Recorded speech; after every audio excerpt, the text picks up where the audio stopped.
right. So we are here with Neal Morse in the Arcada Theater in St. Charles. Yes, we are. Okay, now to loosen things up, Neal, you played this place many, many times. Any special memories? Yeah, a lot of special memories, actually. I really love that night that we played with the guys from Gentle Giant. That was really cool. And it's always good playing here.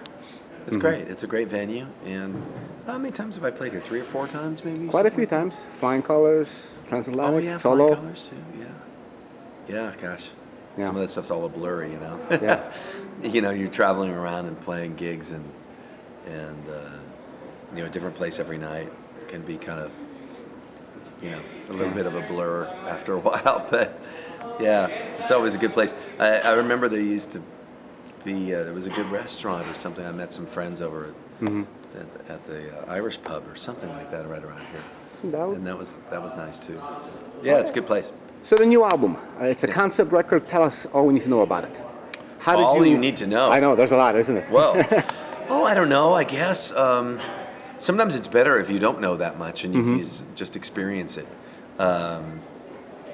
I think it's a cool story. I like the idea of the journey and the progression of seeking God. And that's what's really going on is this guy feels called out of where he is, which is, it's all a kind of spiritual allegory or metaphor.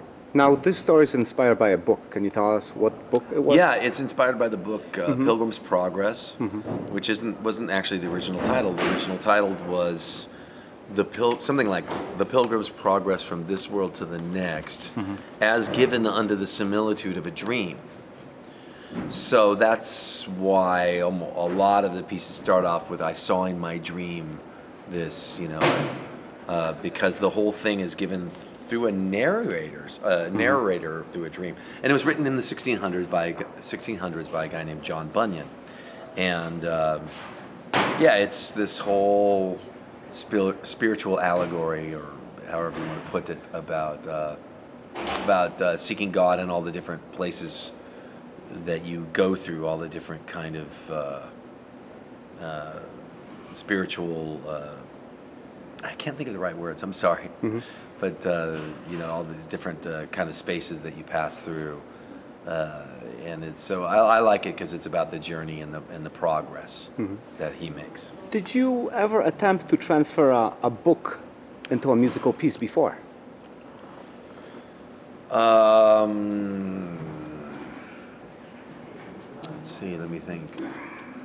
Well, I was influenced by, when I wrote the album based on Martin Luther's life, I read quite a bit about his life.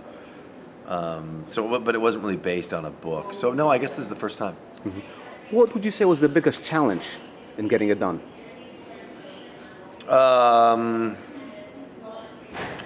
Deciding that it was the right way to go.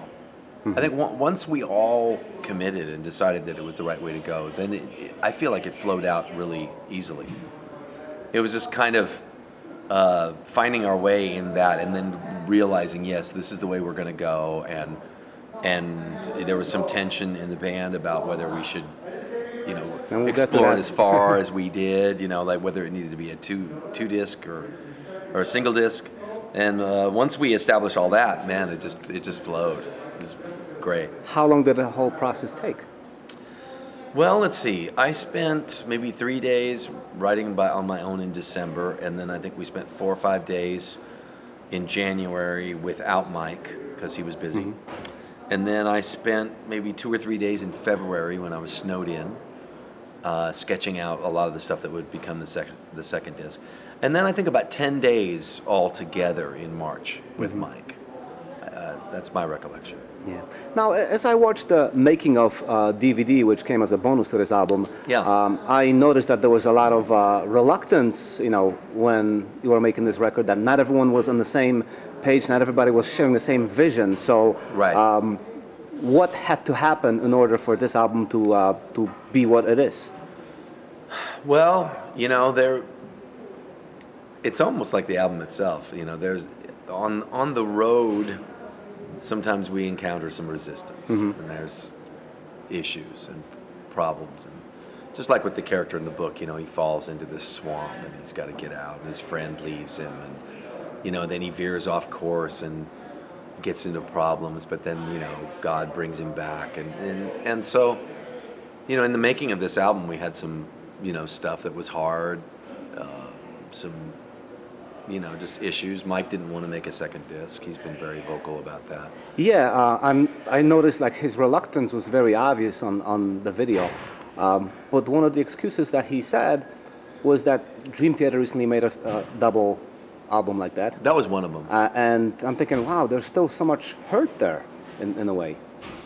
Well, he just doesn't want to be perceived as trying to do anything that they're doing, Yeah. and that's his business. Yeah. The odd thing I never connected it to. I think also there was a feeling that amongst all of us really that the material that we had in the beginning for the second disc really wasn't good enough. Mm-hmm. And so once we all buckled down and really started to work on it, that's when it really happened. Yeah. Now the album has a special packaging. Could you show the record maybe? Sure. Okay, it has a very special packaging. There's a lot of paintings inside. Mm-hmm. So how did you go about the graphical design for this album so it kind of stays with the whole concept? Well, Randy was in touch with Paul Whitehead, the guy who did a lot of early Genesis covers. And right from the beginning, we felt like we wanted to go further with this album. We wanted to go further with this tour and this album. And so we went further with the artwork, too. And so we hired this guy, Paul Whitehead, and he did this whole painting, basically. And then we looked at it and thought, it's great, but I think it'd be better on the inside than the cover, And somebody had the idea, I think it was Mike had the idea to have it look more like an old book. And it's even embossed, actually, which is really cool. And so we contacted the usual people that we normally used didn't have time to do it. And so Randy found a guy, I think he's done a lot of Stephen Wilson's covers. And he came in and completed it and came up with this cover and actually finished the whole package for us. So, but it was quite a process. Now, you mentioned Genesis. That's one of the things that I keep hearing in some of the passages. Genesis and Pink Floyd comes to mind.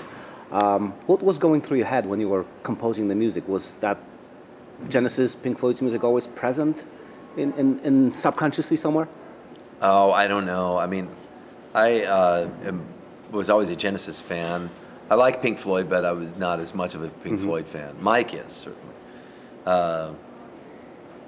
But I do like them very much, but I'm not, like as much of a fan as I was of Genesis, or am of Genesis.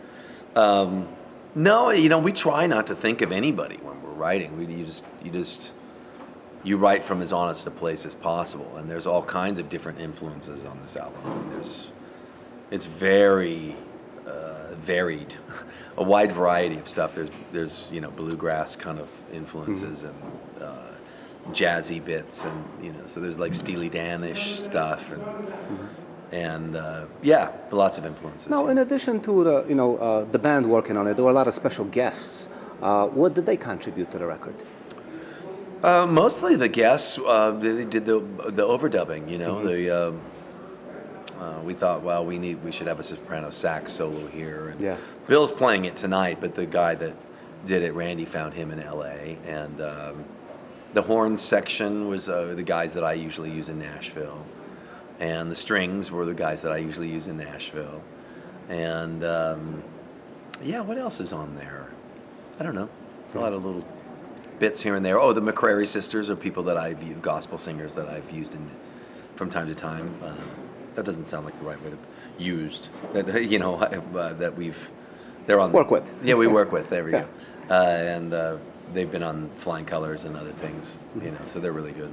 Now, on the contrary to what we were talking about before, once the album was completed, some of the members went on to on the record to say it's the best record of their career, like a career-defining album. Yeah. So it's a big statement to make. How do you feel about it now? Are we still in the same place? Yeah, I think so. I think we're You know, I don't know about everybody else, but I think I am more engaged in this album now than I was when we recorded it. I'm loving it more and more, and it's great to see how people react to it too. You know, it's really it's pretty. Which does bring me to my next question amazing. about fan reactions. Yeah, the fan reaction is just off the chart. You know, lots of sold out shows, and just you know, every night people are really moved. There's people crying, and it's very entertaining, and it's also very deep. Are you playing the whole album live? How are you presenting it? Yeah, we're doing the whole album live with video and theatrics. Having said that, what legacy do you think this album will leave behind? Oh, I don't know. I mean, that's really, you know, that's kind of up to the Lord and people's hearts. You know, I hope that it is something that lives on in people's hearts for many years. But, you know, you always hope with everything that you write, you know, everything you're involved in, you hope that it goes on giving, you know. That's my hope for this one as well. Are you already thinking about teams for a follow-up? Because it's going to be a tough one to top. No, I'm not thinking about that at all. I'm just trying to think about doing the gig tonight, you know. How would you describe the members of the Neal Morse Band and their contributions or role in this project?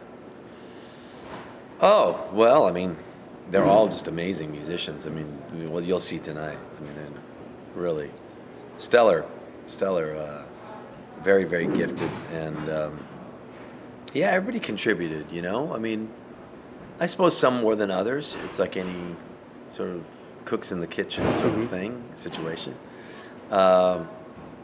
Bill wrote quite a bit.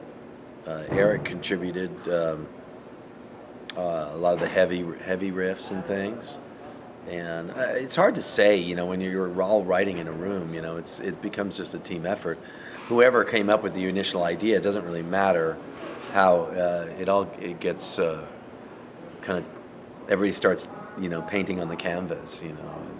Mike's really good at gleaning out the best parts of people's bits and fitting them together, and he's a really good overview person. Randy's also very good at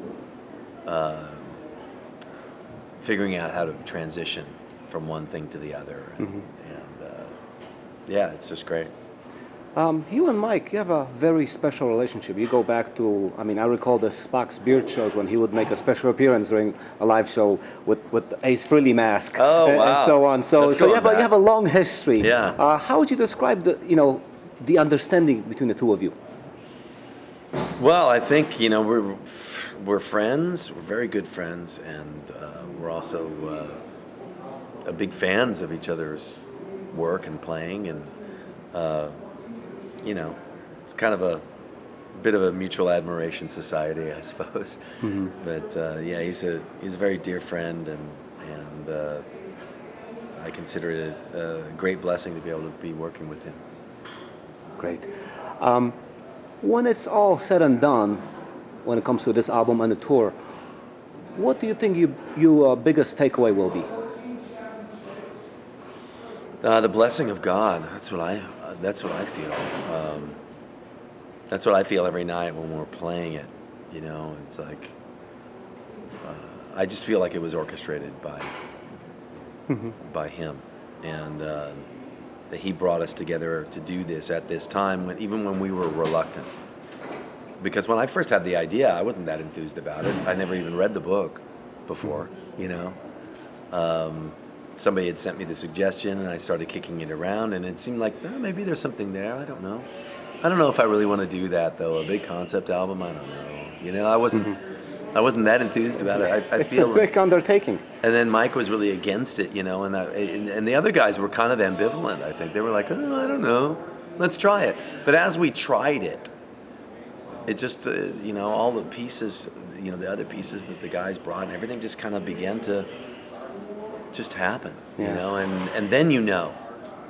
It wasn't until the end of January, and I started toying with this in December of the previous year, That would have been December of 2015, I suppose. Yeah. Yeah. Well, you Yeah. have a tremendous album on your hands right now.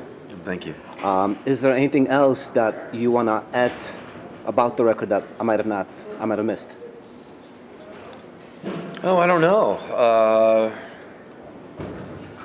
Not really. Not anything I can think of. I would just add that Morse Fest 2015 is going to be released this March. The Testimony album's coming out on vinyl this March.